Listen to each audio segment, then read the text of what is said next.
Welcome to the AFR Saints channel, where we provide you daily content on your favorite team, the New Orleans Saints. Do us a favor and hit that subscribe button. Be sure to leave your comments below and smash that like button. Who dat? So much reaction coming in, and we're pleased to be joined by former Saints great Lance Moore, who, of course, played for Sean Payton was with the Saints from 05 to 13, but under Payton from 06 to 2013. Lance, thanks so much for a couple of minutes, man. How are you? Doing well, man. It's a crazy day, but obviously this day was going to come at some point, and now it's about what happens next. What was your reaction when you heard the news officially today? Honestly, I wasn't surprised. Just thinking about all of the things that this particular season brought about. I mean, having to deal with a hurricane and displacement, obviously Drew Brees being gone, injuries, COVID. I mean, this was an extremely taxing season. Add to that playoff disappointment the previous 3 years. It makes sense to me that he kind of got to this point. He took the time away to kind of figure out what was in his heart and what he was kind of ready for. And to me, I feel like it's going to be more of a recharge or a reset for him. But honestly, you can't put a price on someone's mental health. So if this is what he feels like he needs, which I'm sure it is, then I'm here for it. It's unfortunate as a Saints fan and obviously a former player to see your coach decide that he doesn't want to coach anymore, but it's not up to us to make the decision for him. We've had this conversation a good bit, Lance. I'm curious if when you were playing for him, if you ever got the sense whether or not you thought Sean Payton would be a coaching lifer, or if he would always sort of exit sometimes earlier in his career. I never really took the time to think about, what was going on with Sean while I was playing. As the years go along, you start kind of counting them. And it's like, wow. I mean, you look up this season, it's like Sean has been there for 16 years. I mean, He's one of the longest tenured coaches in the NFL. And those years add up, man. I mean, I know, obviously, from a player's perspective, the amount of hours that I put in, but that is multiplied exponentially when you talk about a coach, and specifically a head coach, a guy that is there, obviously, before everybody and there longer than everybody, a guy that is dedicating a lot of his off season when most of us are on vacation or hanging out with our families. He's got combine prep, draft prep, free agency. I mean, all those things. I mean, the job just doesn't stop, and it's very, very taxing. I mean, it's the best sports league in the world, and it's the most high performance business there is. So there's a lot of pressure, and sometimes those things can kind of get to you. And something I've been reading and hearing a lot today, and Coach Cowher actually said it on Sirius NFL radio a couple hours ago, is that as you get older in coaching, the wins don't feel the same as they once did. Like, it's kind of, you come to expect it and you don't celebrate, and it doesn't feel quite as good, but the losses are even more taxing. And usually when that happens, it's kind of like looking towards the end of a coach's career. And I totally get that. Like, I understand that makes a lot of sense. And if a guy has the amount of perspective to be able to witness and realize that he's going through that, then, good for him to be able to make that call and make that decision, because, obviously this is a roster that's missing, I would say, a big-time quarterback, but the rest of the roster is playoff and potentially Super Bowl ready with a quarterback. So, yeah, he's walking away from that. He's walking away from money. But, again, you can never put a price on someone's mental health. Lance Moore is our guest. You're in sort of you have the rare perspective of having been with the Saints before Payton and then such a long time with him as a practice squad member in 05, and then obviously your long, great career with the Saints. Can you speak to what Sean today during the press conference, I don't know if you heard it, but he mentioned the word culture so many times, which he's done often. Can you speak to what it was like, that culture shift from 05 to 06 and then throughout Payton's tenure?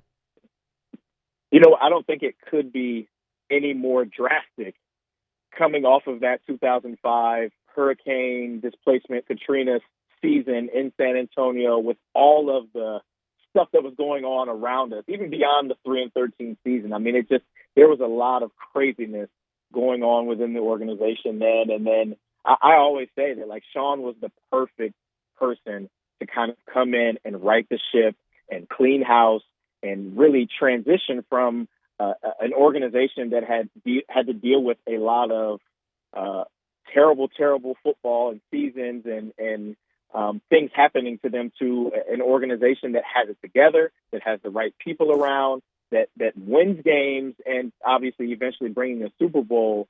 Yeah, I mean, and it's rare, that an organization that was in such bad shape is, gives the keys to a first-time head coach, and he comes in and executes the way that Sean did. Do you remember your first conversation or your first impression of Sean when you met him the first time? I do remember my first conversation. I actually was, my agent spoke to him, and allegedly he was saying that he wanted me to go to NFL Europe. This was after the 2005 season. Obviously, he had just been hired January 2006. And I told my agent, I was like, no, I don't want to go to NFL Europe. Like, it's a new coach. I want to learn the offense. I want to be around these coaches and my teammates.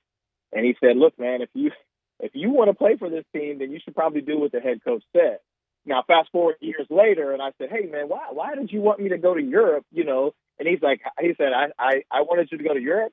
And I was like, yeah, that was what my agent was telling me. And he's like, that wasn't me. That was Mickey Loomis. So that was literally our first interaction. I was thinking, like, yeah, this guy's trying to get me out of town, get rid of me.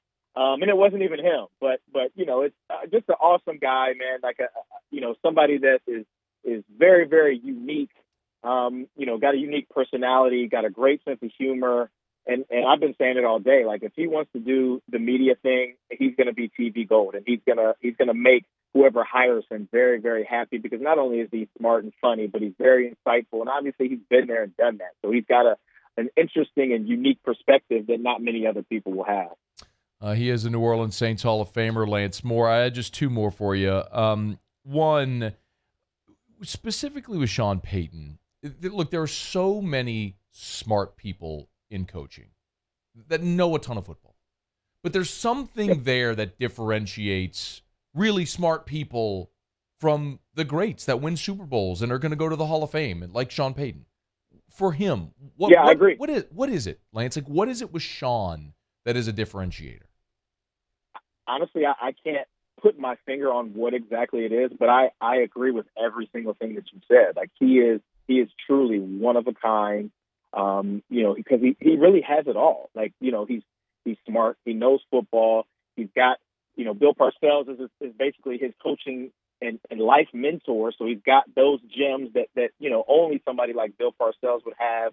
He is constantly trying to improve, which I'm sure I'm saying all these things that a lot of these coaches have.